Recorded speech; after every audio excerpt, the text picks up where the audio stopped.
All right, let's dive right into this explainer. Today we're unpacking the complex, minute-by-minute events of August 1945 to figure out what really forced Japan's surrender.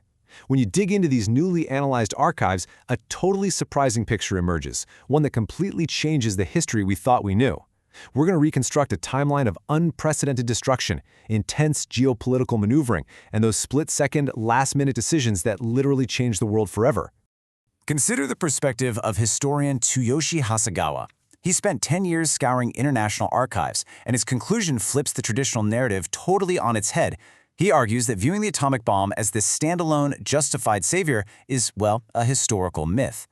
Now, the widely accepted belief is that America's 2 atomic bombs were the absolute only way to shorten the war and save tens of thousands of American lives.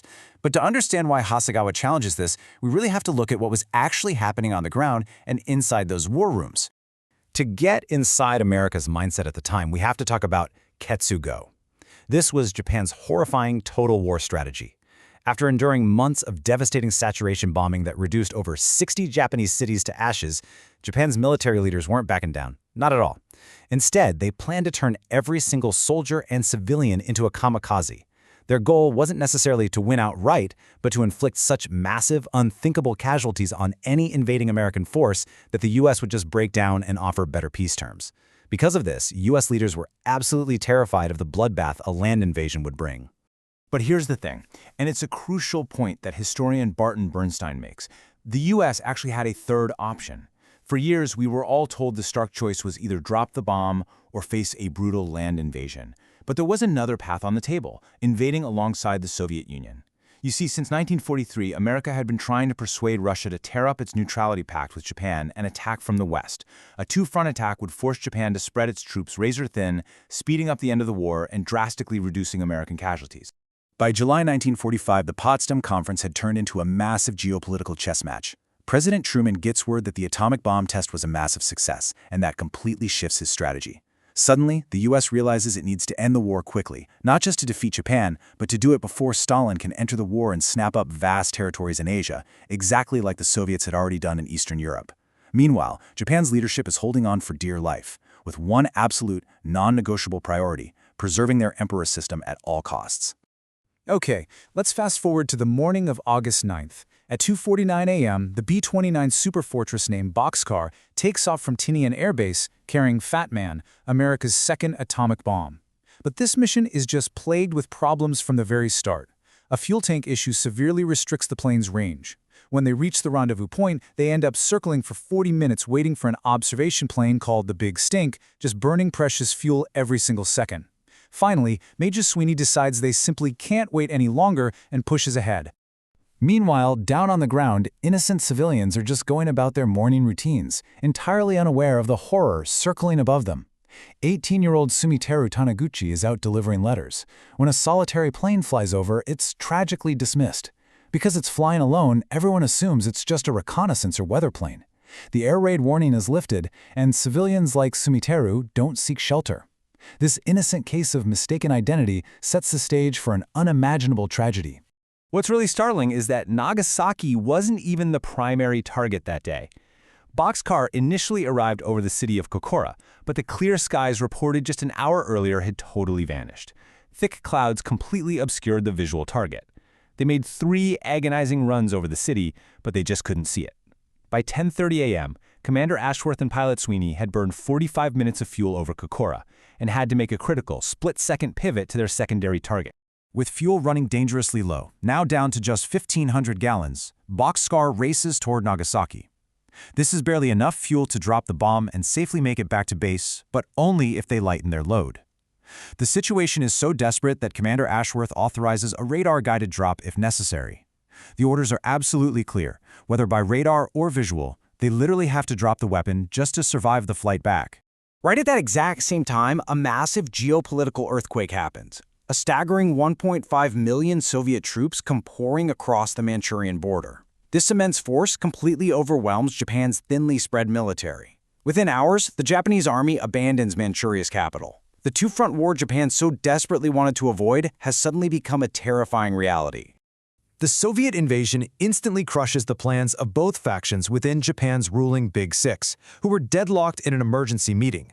The Hawks, the war party, wanted to bleed the Americans dry with Ketsugo, but they simply couldn't fight a two-front war now that the Soviets had arrived. The Doves, the peace party, had been desperately trying to get Moscow to mediate peace terms to save the emperor. With the Soviets now attacking them, that diplomatic lifeline evaporated instantly. Both strategies were completely, utterly destroyed.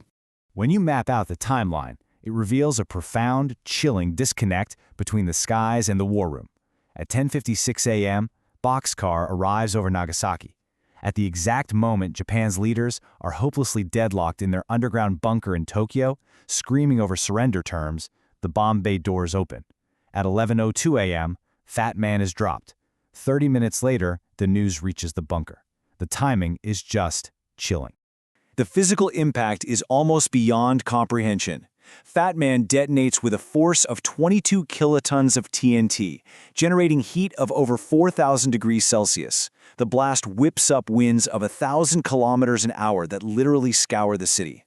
Over 40,000 men, women, and children are vaporized in a single instant. Total silence falls over almost 7 square kilometers of reduced rubble. All that cold, calculated political maneuvering from world leaders stands in horrific contrast to the visceral, agonizing reality experienced by the people of Nagasaki. 10-year-old Sakoi Shimahiraya survived in a shelter, only to emerge into a living nightmare, recalling, "I cried, touching her hand, but as I touched her, her body crumbled away."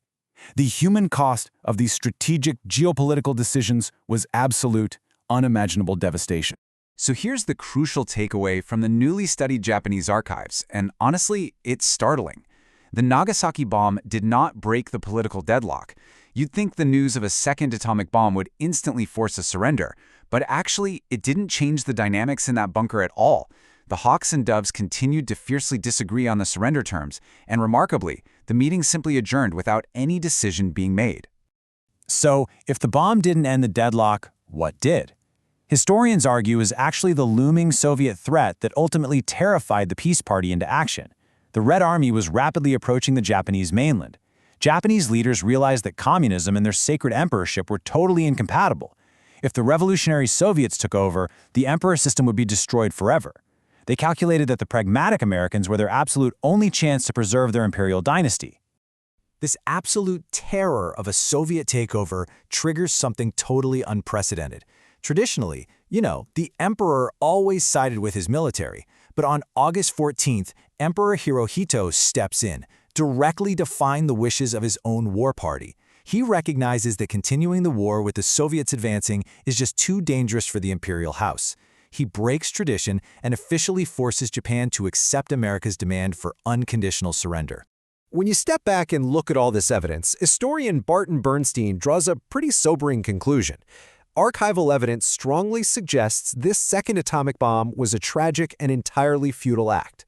It was born out of America's geopolitical desire to end the war quickly before Soviet expansion could take root in Asia, rather than a strict military necessity to force Japan's hand. That geopolitical race, combined with momentum and an urge to show military dominance, sealed Nagasaki's fate. Despite suffering horrifying injuries, his skin hanging like rags, spending years hospitalized, and facing intense discrimination, survivors like Sumitaro Toneguchi refused to just fade away. They dedicated their entire lives to bearing witness, demanding to live long enough to see the end of nuclear weapons with their own eyes. They transformed their unimaginable suffering into a lifelong, tireless campaign to ensure that humanity never, ever unleashes these apocalyptic weapons again. So as we wrap up this explainer and reflect on these incredible archival findings, it really leaves us with a profound question. When we look past the simplified history that was handed down to us, what truly catalyzed the end of the Pacific War? Was it the unimaginable terror of the atomic bomb, or the terrifying geopolitical reality of the advancing Red Army? The answers aren't nearly as simple as we once thought, and understanding that complexity is absolutely essential for how we view history. Thanks for joining me on this explainer, and keep questioning what you know.